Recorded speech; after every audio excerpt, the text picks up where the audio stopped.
Hey you, and welcome to this video where I will help you out how to connect BTSE right here to Bookmap. And if you want to do this, we go first of all here to settings, manage plugins, and then we search right here for BTSE.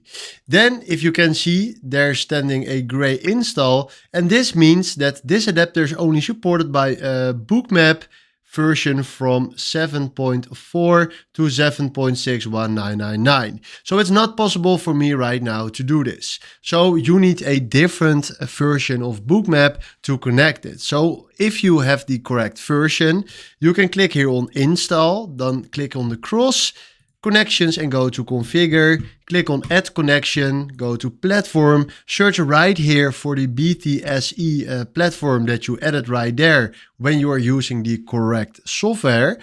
Then select it right here and do OK. And then if you go right here to connections, you can click right here on the platform that you want to use. So I disable Bitstamp.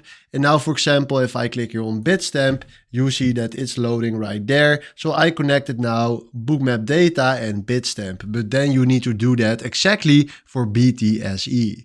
So hopefully this is exactly the video where I was looking for. Thanks for watching and have a wonderful day. Ciao.